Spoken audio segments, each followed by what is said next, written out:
Hello, bachcho. Let's read this question. So this question says, a particle of mass m is thrown upwards from the surface of the earth with a velocity u. The mass and the radius of the earth are respectively m and r. G is the gravitation constant and small g is the acceleration due to gravity on the surface of the earth. The minimum value of u so that the particle does not return back to the earth. आपको क्या बताना है यहाँ पर? Minimum velocity u बताना है जिससे कि particle does not return back to the earth हो। ठीक है, तो देखिए बच्चों, इस क्वेश्चन का की कॉन्सेप्ट आप क्या लिख सकते हैं? The key concept of this question, इस क्वेश्चन को बच्चों की कॉन्सेप्ट आप लिख लीजिए। मिनिमम वैल्यू ऑफ यू बताना such that the particle does not return back to the earth. Alright, तो मिनिमम बैलेंस, इस क्वेश्चन का की कॉन्सेप्ट देखिए, एनर्जी कंजर्वेशन लिख लीजिए। क्या लिख लीजिए? Energy conservation. Alright, energy conservation will be the key concept of this question. ठीक है, हम देखिए यहाँ पर टोटल मैकेनिकल एनर्जी कंजर्वेशन का क्या करेंगे, यूज करेंगे। यहाँ पर देखिए आपका पार्टिकल्स के बीच में कौन सा फोर्स लग रहा है? Gravitation force. ग्रेविटेशन फोर्स आपका कंजर्वेटिव फोर्स है, तो हम टोटल मैकेनिकल एनर्जी कंजर्वेशन का क्या कर सकते हैं, यहाँ पर यूज कर सकते हैं। ठीक है, और हम मैकेनिकल एनर्जी कंजर्वेशन क्या बताता है? टोटल आपकी जो एनर्जी होती है, ठीक है, kinetic energy plus potential energy, वो क्या रहेगी आपकी? टोटल कांस्टेंट रहेगी। अब बोला गया कि particle of mass m is thrown upwards from the surface of the earth. ये मान लीजिए आपकी अर्थ है, अर्थ के पैरामीटर्स देखिए हमें क्वेश्चन में गिवन कर रखे। एम मास है, आर क्या है इसके रेडियस, इसके रेडियस आर है, टोटल इसका मास कितना है? एम के इक्वल है। और यहाँ पर से देखिए हमने क्या किया, उसको थ्रो किया, जिसकी इनिशियल वेलोसिटी कितनी है? यू के इक्वल है। The mass and the radius of the earth respective m and are.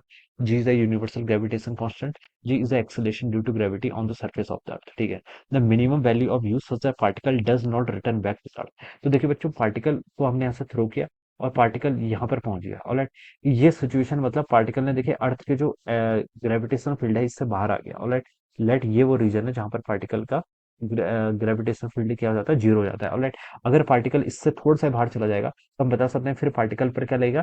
अर्थ के कारण कोई भी आपका ग्रेविटेशन फोर्स नहीं लगेगा, फोर्स नहीं लगा तो कोई पोटेंशियल नहीं होगा, तो पार्टिकल आपका फिर से इस पर नहीं आएगा। ठीक है, जिसे हम क्या बोलते हैं? आपकी एस के वेलोसिटी बोलते हैं, मिनिमम वेलोसिटी, जिससे पार्टिकल क्या हो जाए? It particle went away from the gravitational field of the earth. Alright, तो देखिए बच्चों, यहाँ पर पहुंचने के मिनिमम पूछा ना हमसे, मिनिमम वेलोसिटी के लिए हम भी कंसिडर कर सकते हैं कि पार्टिकल जस्ट यहाँ पर पहुंच के पार्टिकल की वेलोसिटी कितनी होगी आपकी? जीरो के इक्वल होगी। ठीक है, जीरो प्लस बोलेंगे या फिर जीरो बोल देंगे। ऑलराइट, और यहाँ पर पार्टिकल के देखिए ग्रेविटेशनल फील्ड से बाहर चला गया, हम बता सकते हैं पोटेंशियल एनर्जी वाले टर्म भी इसके कारण क्या जाएगी? जीरो आ जाएगी। ठीक है, अब आप इस पॉइंट को मान लीजिए ए बोल दीजिए, इसको आप बी बोल दीजिए। इन दोनों पॉइंट पर देखिए आपका कर लीजिए, यहाँ पर एनर्जी कंजर्वेशन का यूज कर लीजिए, आपका आंसर आ जाएगा। पॉइंट ए पर देखते हैं, पहले पॉइंट ए पर देखिए हम क्या बता सकते हैं?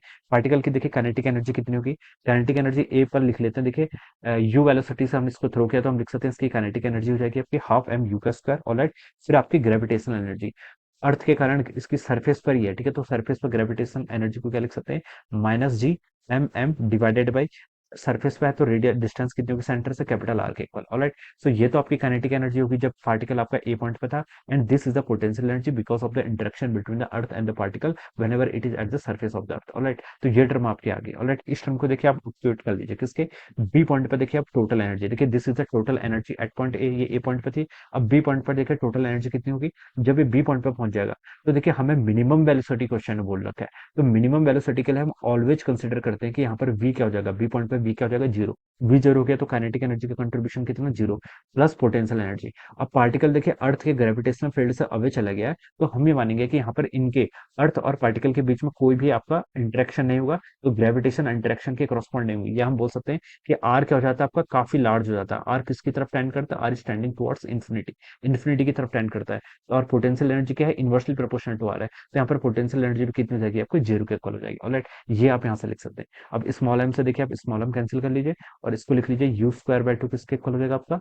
जी एम बाई आर के इक्वल हो जाएगा। ऑलराइट, और आपको मिनिमम वेलोसिटी यू बतानी है तो बच्चों आप यू स्क्वायर यहाँ से लिख सकते हैं two G M by R के इक्वल। ऑलराइट, और यू की वैल्यू हो जाएगी यहाँ से आपकी under root of two G M by R के equal, under root two G M by R. Alright, ये आप लिख सकते हैं। ओके, और ये आपका आंसर आ जाएगा। और देखिए हमें पता है कि जीएम को हम जी आर स्क्वायर से भी क्या कर सकते हैं? रिप्लेस कर सकते हैं। ठीक है, ये एक्सेलेरेशन ड्यू टू ग्रेविटी का एक्सप्रेशन होता है, G equal to G M by R square, standard है। ऑलराइट, तो अगर मैं देखिए इसको यहाँ पर से रिप्लेस करूँ तो इस एक्सप्रेशन को मैं ऐसे भी लिख सकता हूँ, जीएम हो जाएगा यहाँ से आपका G are square divided by R के इक्वल, आर से आपका आर ही कैंसिल हो जाएगा, तो यू की वैल्यू आपकी रूट टू जी आर के इक्वल भी आ जाएगी। ठीक है, तो यहाँ पर देखिए हमें ऑप्शन में root two G M by r देख सकते, तो देखिए बी ऑप्शन करेक्ट है। ऑलराइट, डी ऑप्शन तो आपका रॉन्ग है, डी ऑप्शन हो नहीं सकता। ऑलराइट, डी ऑप्शन में root two G are square है। ठीक है, तो ये ऑप्शन आपका हो नहीं सकता।